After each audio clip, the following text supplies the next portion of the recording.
In the winter of 1930, a fur trapper named Joe LaBelle was traveling through the frozen wastelands of northern Canada. He had one destination in mind, a small Inuit settlement called Angikuni. Joe had visited before, and the village was always alive, children laughing, smoke rising from igloos, dogs barking, and hunters working outside. But this time, something felt wrong.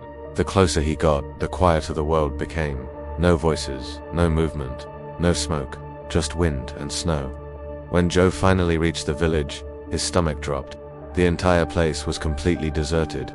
The igloos were still standing. The food was still inside.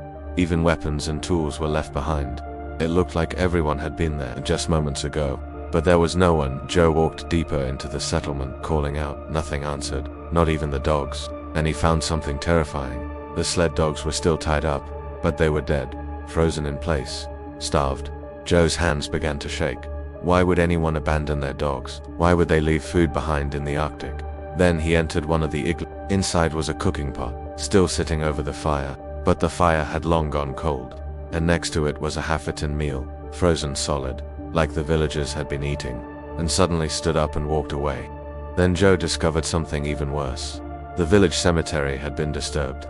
Graves were open, bodies were missing, and in the snow outside the settlement, he saw footprints, hundreds of footprints. But they didn't lead toward safety.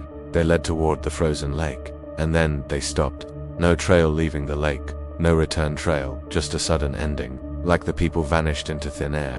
Joe ran. He rode for hours through the blizzard, convinced something was watching him from the darkness between the trees. When he finally reached the nearest outpost and told authorities, they launched a search, but they never found the missing villagers.